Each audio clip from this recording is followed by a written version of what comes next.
আমার নাম রোশনারা বেগম, আমি ৮ নং ওয়ার্ডে। আপনি ওয়াশ প্রকল্পের আওতায় টয়লেটের জন্য ঋণ নিয়েছেন, তো কেন নিয়েছেন? সে সুবিধা আছে, সুবিধা রিং দুইটা, 10টা রিং দুইটা করে করেছি টাঙ্কি। একটা পুরি গেলে আরেকটা সাউন্ড যাবে, সমস্যা নাই। এটা বন্ধ করে একটা সাউন্ড যাবে, একটা সুবিধা আছে। তো পরিষ্কার করার জন্য আর লোক লাগবে না।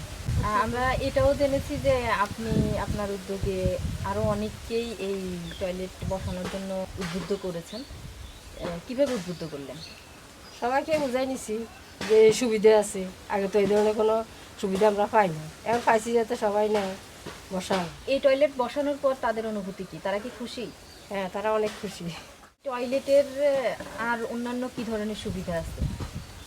আছে, সুবিধা আছে, মনে করো গোসলখানা আছে, গোসল ভিতরে বা গোসল দিতে পারবে, সব ইয়ে আছে। অনেক সুবিধা আছে প্রতিবন্ধীদের জন্য, আবার গর্ভবতী মাদের জন্য অনেক ইয়ে আছে, স্বাস্থ্যের জন্য খুব সুবিধা, পরিষ্কার পরিচ্ছন্ন কর্ম।